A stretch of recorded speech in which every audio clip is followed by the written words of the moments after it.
c'est du foin comme vous voyez. Bien le bonjour. Donc je voulais vous montrer l'état de la prairie. Vous vous rendez compte que l'herbe, c'est du foin. C'est plus de l'herbe pour dire.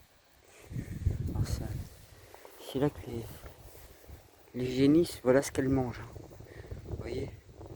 Alors c'est vrai que moi je fais plus de feu, puis il y a interdiction dans le Finistère maintenant de faire de feu depuis 5 jours. Si je fous le feu là-dedans, je penserai aux génisses tout de suite. Au jardin aussi, mais les génisses d'abord. Donc bah, je vais aller, je vous reprends un peu plus loin. Bon bah, là ici normalement il y a une rivière qui passe, vous voyez. Il n'y a plus aucune goutte d'eau dans la rivière, hein, c'est complètement sec. Et regardez, on est en train de craquer.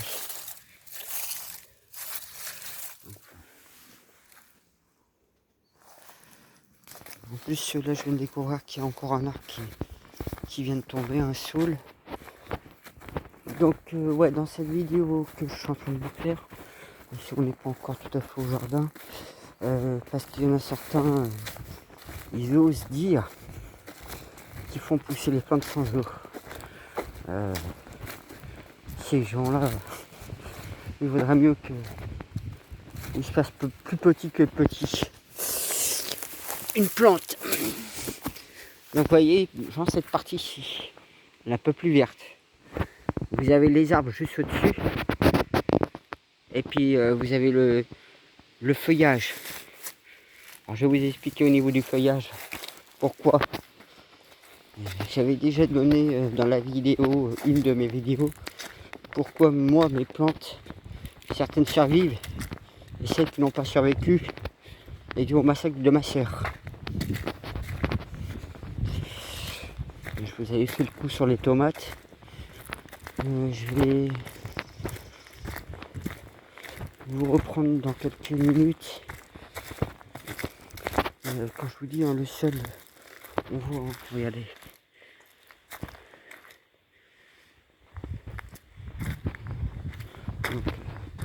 C'est vrai que ça fait quasiment 2 mois, moi j'ai pas eu d'eau ici au terrain. Et je vais vous expliquer pourquoi, en arrosant presque pas, j'ai quand même un beau jardin. Et pourtant, je suis en terre acide, donc je ne suis pas encore en équation pour pouvoir avoir un plus beau jardin que ça. Mais je vous reprends dans quelques minutes. Bon, bah, je vous reprends. Donc j'ai fait un peu le tour sur mon jardin comme d'habitude. Moi quand je vous dis, hein, déjà bah, regardez, là il n'y a plus d'eau. Donc ma Q de 200 litres. Ma réserve de 500 litres.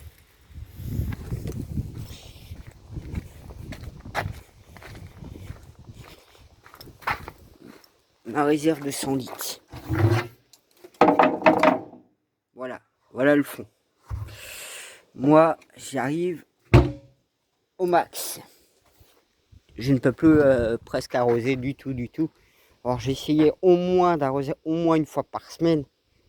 Après, je me laisse les plantes se démerder par elles-mêmes. Donc là, il est à peu près 2h30. Ouais, 2h30, 3h. Vous voyez, là, ils sont à l'ombre. Le matin, j'ai le soleil vers 11h30. Donc, comme vous voyez, mes pommes de terre, qu'est-ce qui les nourrit? Eh bien, il y a 2 systèmes. Le premier système est le racinaire. Donc, toutes les plantes que vous voyez là, déjà par les racines, donc j'avais décaissé sur 40 cm, rencaissé sur 40 cm, plus 10 cm en butte. Donc, en dessous, c'est comme si vous avez une cuve de 40 cm de profondeur où il y avait de l'eau, il y a encore de l'humidité. Et elles se nourrissent en même temps. Le deuxième système est les feuilles, par captage des feuilles, l'humidité dans l'air pendant la nuit. Donc moi, comme mon jardin il est au ciel vers 11h30, 11h30, ça dépend par rapport au soleil. Et du coup, ben, les plantes profitent de ce moment-là de capter l'eau qu'il y a dans l'air, l'humidité, pour pouvoir s'abreuver et se rafraîchir. Donc ça c'est le deuxième système que les plantes ont. Vous voyez bien, j'ai quasiment plus d'eau et je peux pas, même maintenant, je peux pas leur mettre au moins un arrosoir par semaine. Donc vous voyez par exemple les plantes de tomates. Celui-là, comme je ne l'ai pas coupé du tout, le nombre de feuillages, donc tous ces feuilles vont capter l'eau dans l'air. Et elle va pousser comme vous le voyez actuellement. Regardez, ceux-là ils n'ont pas été coupés. Ceux-là ma soeur les a coupés. Ben, regardez le résultat. Ils sont en train de crever parce qu'ils ont été coupés. Et ceux que j'avais pas coupés ont survécu. Lui il a survécu. Parce qu'il était à peine touché. Et c'est celui qui donne aussi des belles tomates. Donc vous voyez comme quoi il ne faut pas couper les plantes de tomates. Ou si peu. Mais pensez bien. Vous voyez par exemple mon cassis. Et là c'est les vers chenilles qui m'ont bouffé ça. Bah malheureusement ouais c'est encore vivant mais je suis pas frelunch. C'est pour ça qu'un buisson où il y a beaucoup de feuilles a 99% de crevés. Or quand ils ont leurs feuilles, bah déjà les feuilles comme je vous dis, ils captent l'eau en plus de son système racinaire. Oh tiens, j'ai pas fait attention tout à l'heure.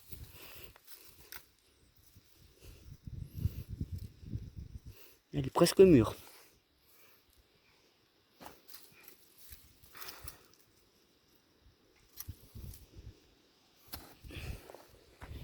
Donc voilà, alors donc un jardin qui pousse sans eau, c'est du mytho.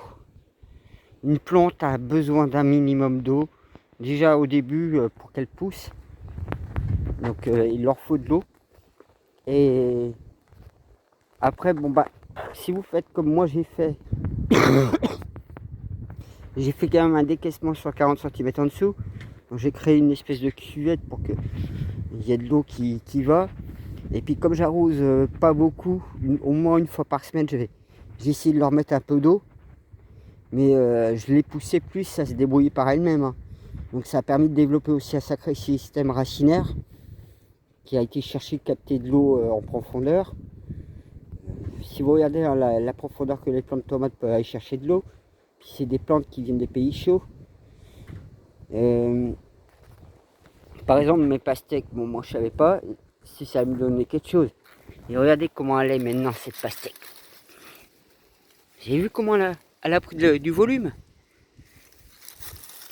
Et comme vous voyez, j'ai quasiment pas d'eau, je peux pas vraiment les arroser maintenant. Regardez mes choux, c'est pareil. Alors les oiseaux, ils avaient commencé à picorer dedans. Mais vous voyez, plus il y a de feuilles, plus ils vont capter l'humidité dans l'air à la tombée de la nuit. Et en plus, si votre jardin est un peu à l'ombre, comme moi, jusqu'à 11h, 11h30, ben, ils ont le temps de s'abreuver de tout ça. Vous voyez, les tomates, là, j'en ai quelques-unes. L'autre jour, j'en ai ramassé. Là, pareil, j'en ai une autre qui va continuer de mûrir. J'ai celle-ci.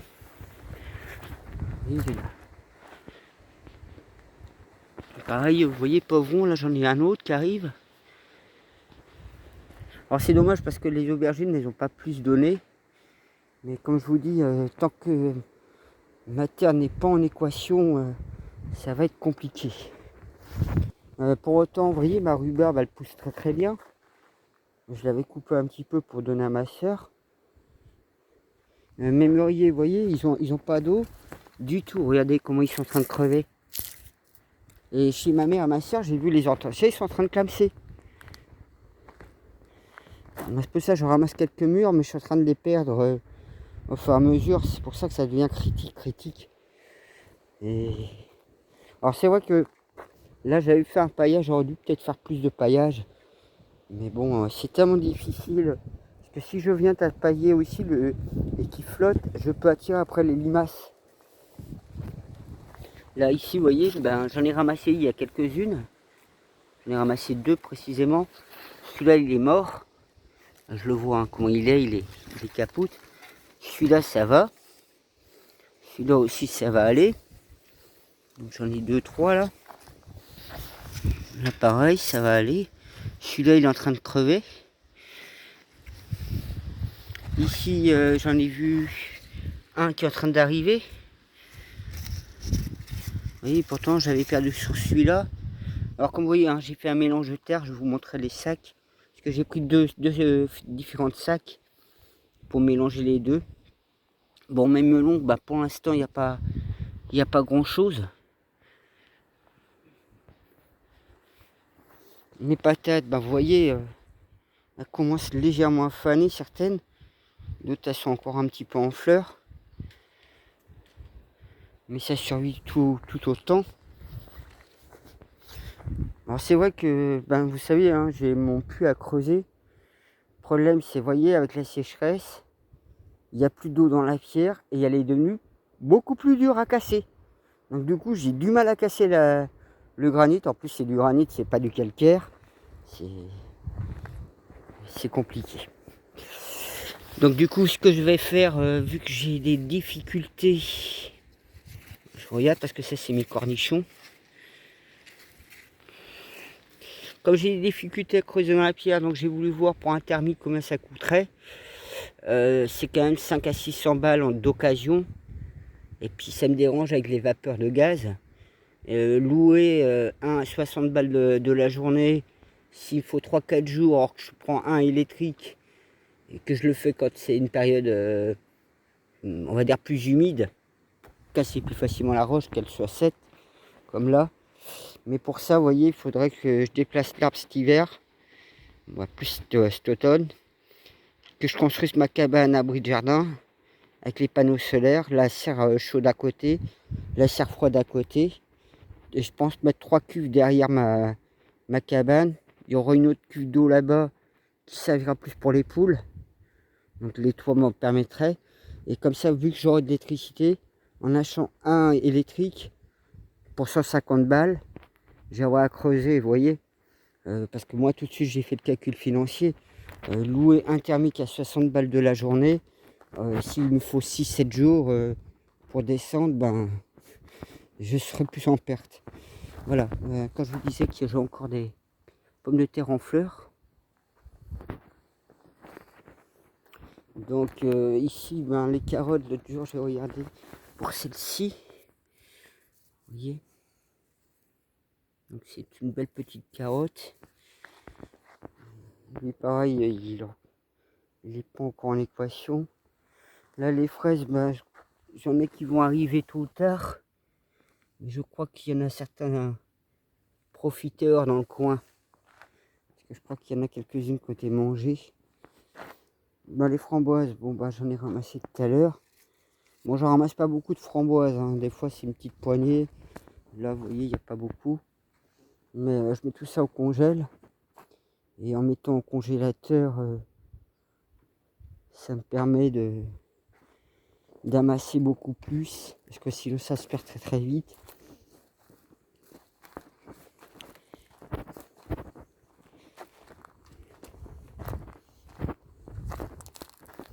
Vous voyez, celui-là, il est à l'ombre, vous voyez. Pareil, je lui ai mis de quoi se nourrir.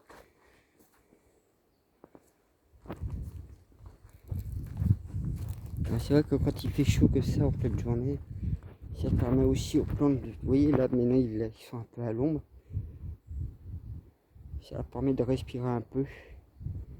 Il y a un peu de vent en même temps. Ça c'est des trucs qui avaient poussé tout seul. Donc il doit y avoir un méli-mélou, c'est peut-être des melons, je sais même pas. C'est des déchets de cuisine à l'origine. Une betterave, bah oui, j'en ai pas beaucoup. Alors oui, c'est vrai que heureusement que j'ai pas planté plus cette année. Parce que je voulais aussi voir vraiment ce que, comme je vous dis, cette année, ben, j'exploite à 100% la partie la partie potagère. Même s'il y a un rang de cassis que j'ai mis. Et là-bas, plus un autre rang de fraises artichauts, et puis des plantes comme le thym, le persil ou la lavande, qui est aussi un rempart avec les limaces. Donc bah, mes oignons, comme je vous ai montré, hein, c'est vrai qu'il y a eu de l'eau tous les 2-3 jours, ça aurait été beaucoup mieux. Ma vigne, bon ben elle, ça va. Et puis ben regardez la profondeur que j'ai atteint. Donc j'ai encore pas mal de boulot, hein. Il me reste encore plus de 3 mètres à creuser. Et puis là, comme je vous dis, c'est plus possible. Cette partie-là, ben vous voyez, il y a tout ça, il faut que je les enlève là. Mais pareil, vous voyez, il n'y a presque rien qui a poussé. Et s'il y aurait eu des fleurs plus que ça, et là cette année, il y a même des fleurs qui n'ont pas voulu pousser du tout. Donc ben voilà, au moins vous voyez petit à petit le jardin. C'est vrai que tiens, je vais vous montrer les 2 sacs. J'ai dû le mettre dans la cabane. Voilà.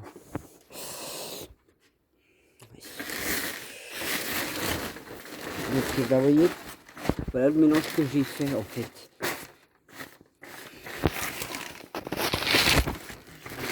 Donc ça c'est plus de la terre potagère.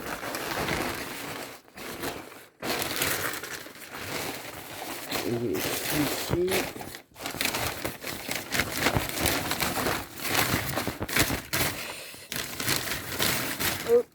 ouais c'est vrai que je ne veux pas se mettre comme je veux. Désolé hein. Celui-là c'est idéal pour fleurs, légumes et fruits. Bon c'est pour de l'agriculture biologique, hein. Moi, je prends que du biologique. Donc j'ai fait exprès de faire un mélange de 2 terres différents en fait. Parce qu'ils apportent chacun leurs nutriments, c'est ça que je voulais vous dire. Donc bah voilà, comme ça vous voyez, bah pareil ici, il n'y a rien qui a quasiment poussé. Alors c'est vrai que quand je sème des graines, je suis obligé de tout couvrir pendant quelques jours, le temps qu'elles germent. Ça empêche les oiseaux de venir picorer les graines. Vous voyez, ben celui-là il avait été bouffé par les vers chenilles. Il arrive quand même à faire quelques feuilles. Il a donné des signes comme quoi qu'il survit. Et lui, il a fait une sacrée tige. Le rosier, là.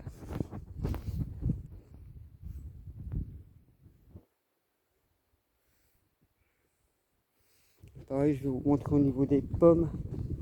Alors l'autre jour, c'est vrai que j'ai encore creusé, un peu dégagé. Comme vous voyez, j'ai tout nettoyé là. Tiens, vous voyez l'hortensia, comment il est magnifique. Et chez ma mère et ma soeur, ils sont en train de clamser. Parce qu'il est à l'ombre. Le matin, il doit être à l'ombre presque jusqu'à midi, lui. Et il capte tous l'humidité dans l'air. Alors c'est vrai qu'être en pleine forêt planétaire comme ça, j'ai beaucoup plus d'humidité qu'en ville. Hein. Ou quand il y a beaucoup de béton autour. Vous voyez, les grosses pierres, je les ai mis là. J'ai fait un truc comme ça. Donc du coup, j'ai enlevé tout ce qui était là. Il y a des pommes qui sont tombées. Tant pis. C'est un peu dommage de perdre des pommes comme ça, mais bon. Il y a une qui était même grignotée. Mais vous voyez, mes pommes ça va. Hein. Et pourtant, elles pourraient être picorées par les oiseaux. Hein. Pour s'abreuver entre autres. Et pareil ici, vous voyez, hein, j'ai encore découvert une autre pierre. Je crois que je vais finir vraiment par louer une pelleteuse. Hein. Ou un minute râteau de pelle. Là.